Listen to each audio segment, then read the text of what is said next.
All right.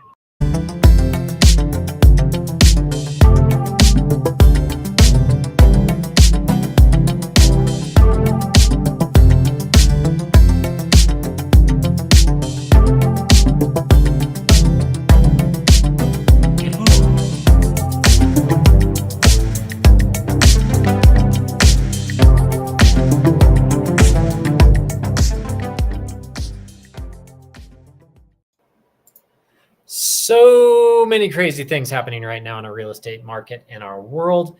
If you are a property owner of a short-term rental property in Colorado, then you should know about what is coming down the pike from Colorado legislators. Hello, and thank you for joining the Ski Summit Real Estate Show. Today is November 2nd. We're going to hit some local mountain news. I'll share a real estate tip or two with you, and I'm going to take you behind the curtain of the Summit MLS. I'm your host, Matt Dayton with Cornerstone Real Estate. I'm here with Benji, my producer and live stream sidekick. Benji does. Hello, Benji. Howdy do.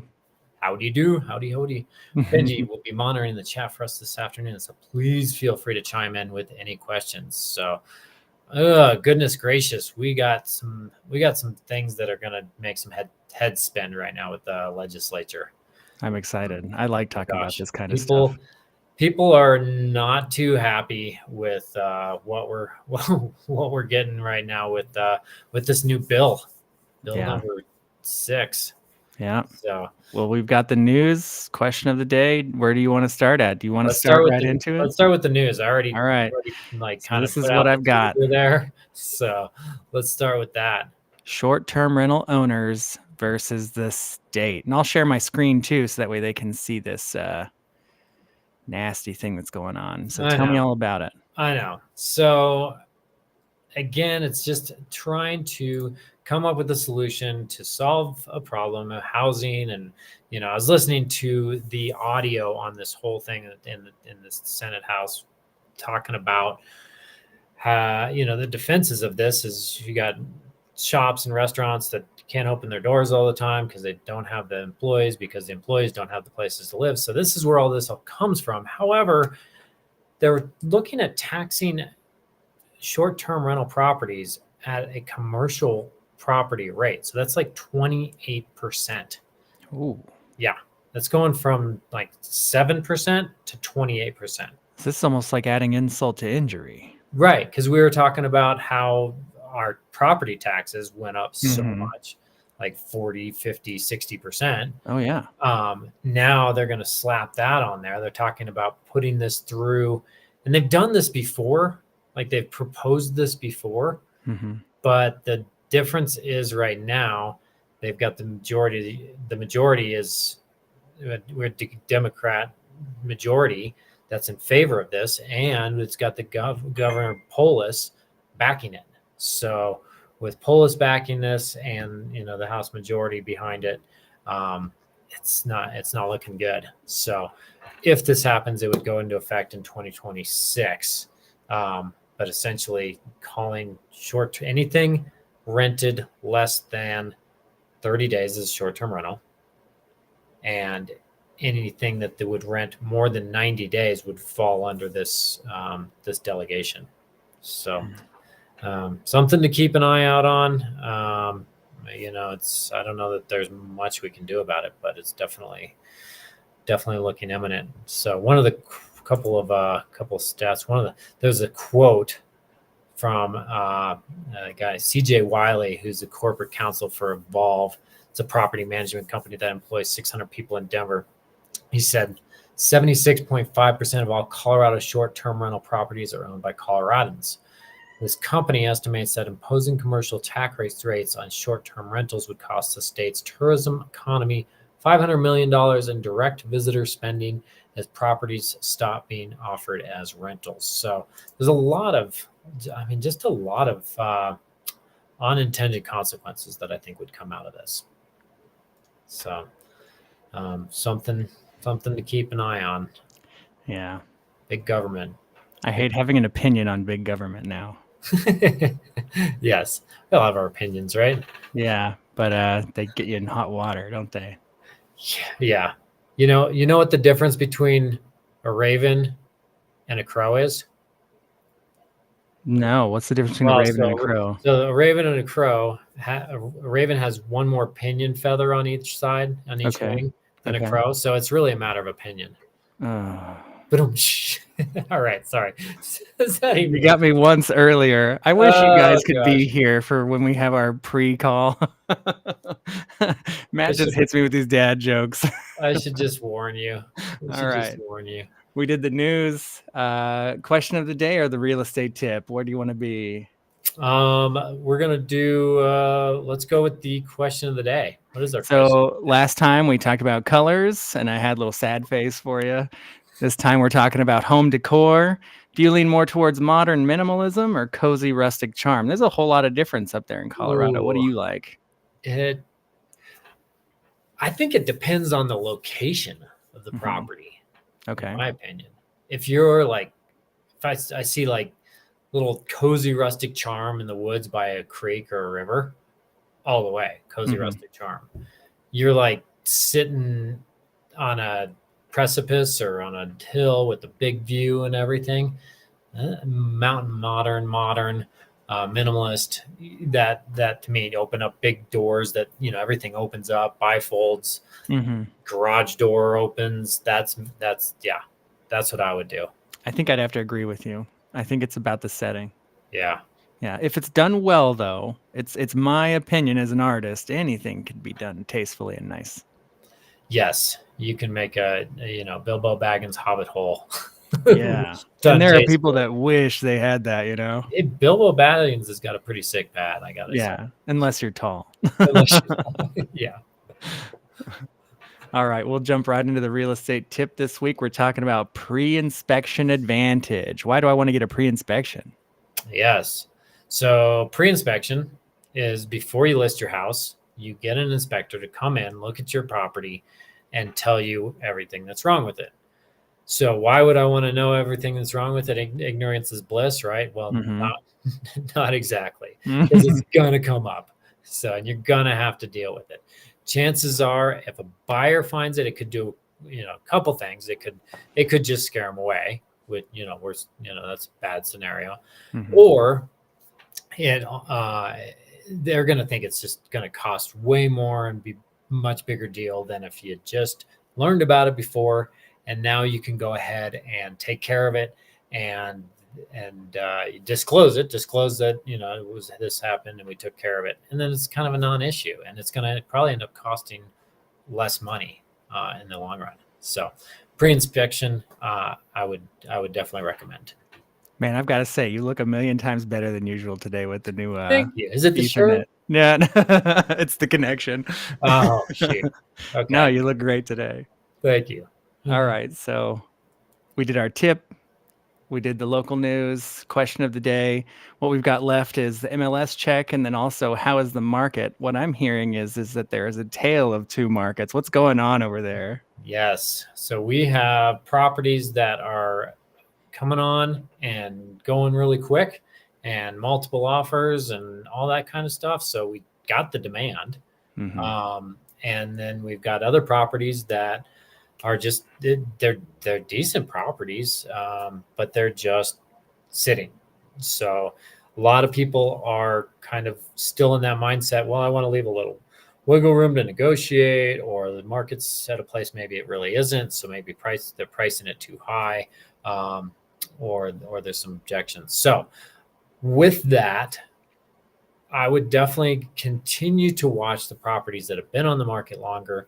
Could be good opportunities to get those for a much better price than had they just maybe priced it a little bit more aggressively. So those are good ones to watch, because there's definitely a lot of properties that are out there 90, 100, 180 days, a couple 100 days. It's seen some time on the market. So check those out. Do we have any of those in the MLS check today? Actually, you know what? Go to the 229 Flyline Drive, because here's one. Let me show off real quick. Hold on. Yeah, here's one. Here's a property that was a quick sale. We brought it on the market on a Friday, and we had multiple offers on it, over asking price. And when you look at it, you can see why. property's really well done. It's nice and clean. Everything's super tidy, just really well organized, and it shows really well. But the location is just phenomenal. So you've got this property that sits right on the lake. So there it is. There it There's your is. view.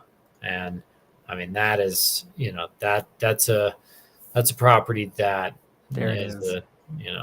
it's not That $1 million screams view. dream home. It's not $1 million view. It's $2 million view. Oh, it's more than that. That's incredible. This is legendary. Yeah. Buffalo in the back, and you got red. It's absolutely gorgeous and overlooking the lake. So property like that, I mean, it just gangbusters. Yeah. When you showed me this, I right away knew it wasn't going to stick around long. No, didn't stick around long at all. So, and people with cash. So they're definitely motivated buyers for the right property right now.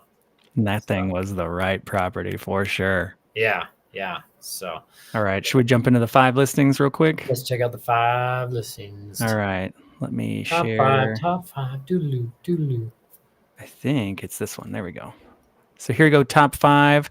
Our first one is a new build duplex. So it's probably just going to be artist renderings. Yeah. For this one here. Yeah. Pretty much artist renderings. But what I like about this is a great opportunity for locals, live and work in the county, live and work in the community, 30 hours plus a week. There are a lot of deed restrictions around these, or like income cap, appreciation restrictions. However, if you qualify, could be a great location, great place, and it's better than renting. So I'd encourage people to check that out. Go on with the Summit County Housing Authority to apply for qualifying for those. So pretty sharp looking thing. Yeah, it looks really nice. Do you know what the timeline is for application for these things? Is there a backup or anything?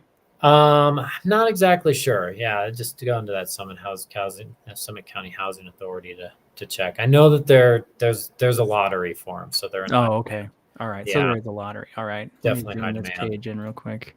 So. This is 89200 Ryan Gulch Road. We're back on Ryan Gulch Road. Yeah, we're back over in Silverthorne. This one I thought was a good listing. It's going to be a 3-bedroom. So they are including the loft in that bedroom count, but for the space and the price, it wasn't that long ago we were seeing like similar ones to this for 2-bedroom for $625 for like an 888 square foot 2-bedroom place. So we're definitely seeing these prices on these come down. So I think there's good opportunity in this one. $689 for a 3-bedroom. I'm in love with this one. I'm gonna be honest with you. Yeah, you got nice vaulted ceilings. Mm-hmm. I choose a little. We talked about paint color last week. I don't think they watched the show. Got them accent walls. Yeah, everybody's got their own variety of choices, but paint's easy. Yeah, I love these top floor condos. They always are the best looking of all the condos. Yeah, having the lofted ceilings, good options up there. All right, here's our next one, 618 Oro Grand Street in Dillon, Colorado. This is a 4-bedroom. Wow, this is a big house. So single family home, 4-bedroom, 2,600 square feet, $1,175,000. That's a great price. It's huge. Yeah, that thing is, I don't think that's going to stick around long. You've got views, you've got nice wood floors. I think that this guy is going to get snagged up. So it's probably, this one might actually go over asking price. I wouldn't be surprised. So it's a little older, 1968 build. So watch out for, make sure you get your lead disclosures and all that stuff. Get that pre-inspection. That'd be good, pre-inspection. So, but I thought that, right near the town of Dillon, you got the amphitheaters nearby. I love going to concerts there in the summer, bike path right across the highway. Yeah. The lake, of course. So, saw something new on the lake the other day, a guy going across with one of those kites, and it's like a hydroplane thing. All right. That was pretty cool. The water's got to be freezing. What is he thinking? Oh, yeah. Thick wetsuit. Definitely a thick wetsuit. The water's probably freezing in September. It is. It never gets warm. the water. This is 6 Goldenrod Circle in Keystone. Tell me all about this guy right here. Yeah, so Keystone West Ranch, great Ooh. Keystone property, nice home, 5-bedroom, 5-bath, 3,600 square feet. Oh my gosh, look at these stairs. Yeah, that's pretty. That is handcrafted right there. It's pretty nice looking. And I love the log in this one.